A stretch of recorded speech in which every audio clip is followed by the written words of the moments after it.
Hello everyone, welcome to exam info academy. जैसा कि आप सभी लोग जानते हैं, हम वीकली करंट अफेयर्स प्रोवाइड करते हैं। तो ये वीडियो करंट अफेयर्स की है और ये वीक है 25 नवंबर टू 1 दिसंबर 2022। चलिए इस वीडियो में पहला दिन मतलब 25 नवंबर से हम स्टार्ट करते हैं। आते हैं 25 नवंबर, इस वीक का ये फर्स्ट डे है। चलिए सबसे पहले राष्ट्रीय करंट अफेयर्स की बात करेंगे। UIDAI मतलब भारतीय विशिष्ट पहचान प्राधिकरण, इसलिए आपने देखा होगा ये आधार कार्ड पर है, आधार कार्ड बनाने वाला ये प्राधिकरण है, ने राज्य सरकारों संस्थाओं से आधार को स्वीकार करने से पहले सत्यापित करने के लिए निर्देश दिया। मतलब इन्हें अब विश्वास नहीं रहा आधार पर भी कि डाटा इनका मतलब है कि लीक हो गया होगा, कुछ तो हुआ है। भारत और ओमान की नौसेनाओं ने ओमान के तट पर अभ्यास किया, इसका नाम है नसीम अल बहर। आगे बढ़ते हैं अंतरराष्ट्रीय करंट अफेयर्स में। पनामा सिटी में 14 नवंबर से 25 नवंबर तक CITES मतलब convention on international trade in endangered species of wild fauna and flora, बड़ा सा नाम है, मतलब आप याद रखिए CITES में पार्टियों ने सम्मेलन COP19 की 19वीं बैठक आयोजित की जाएगी। बांग्लादेश के ढाका में IORA मतलब हिंद महासागर रिम एसोसिएशन के मंत्री परिषद की 22वीं बैठक आयोजित। आगे बढ़ते हैं, पाकिस्तान LG असीम मुनीर को नए थल सेनाध्यक्ष के रूप में नियुक्त किया गया।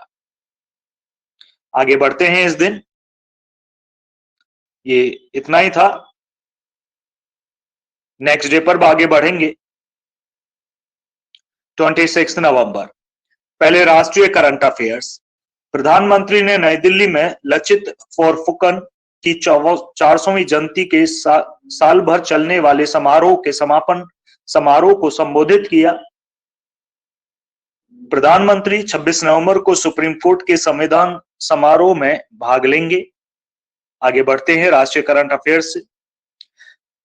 IIT Delhi times higher education की ग्लोबल यूनिवर्सिटी एम्प्लॉयबिलिटी रैंकिंग में भारत का सर्वश्रेष्ठ संस्थान है।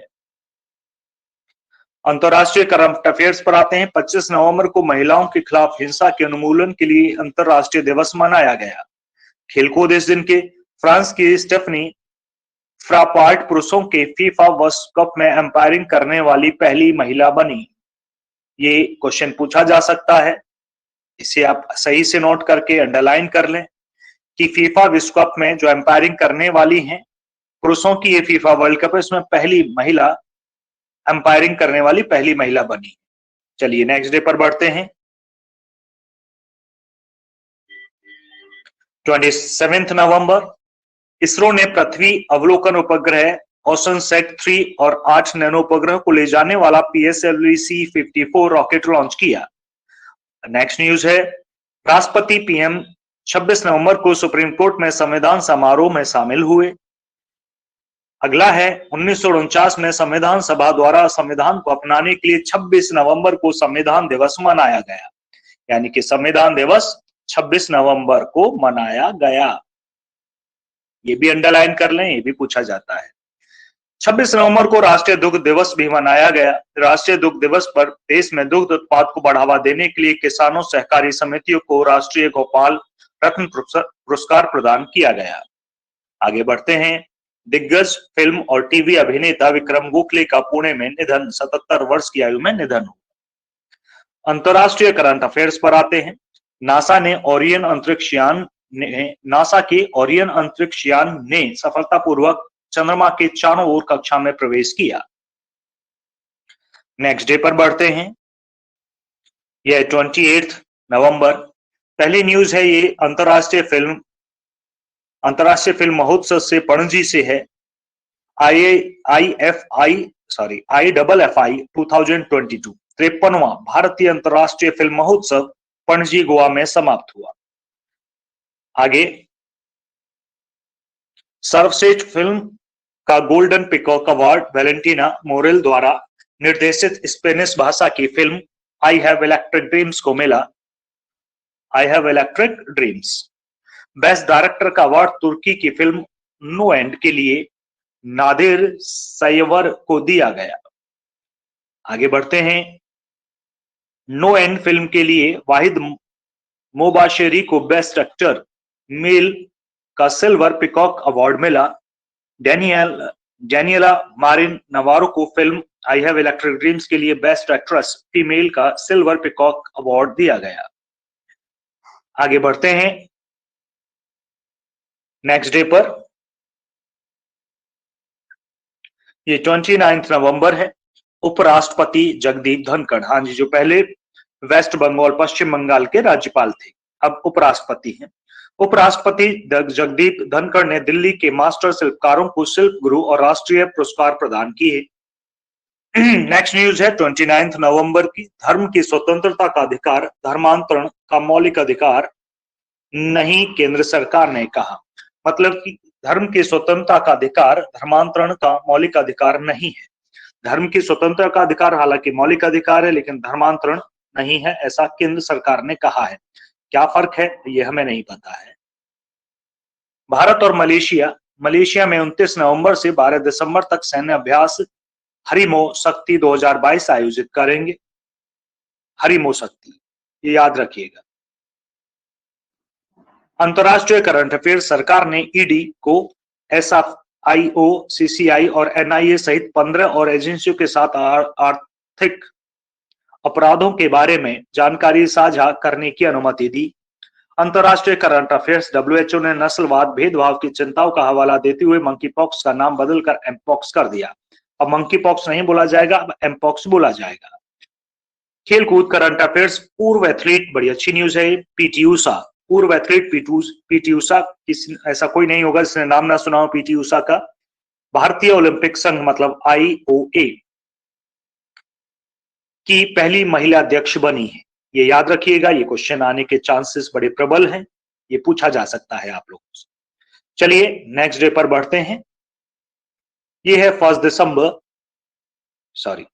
नवंबर, माफ कीजिएगा, हाँ 29 था।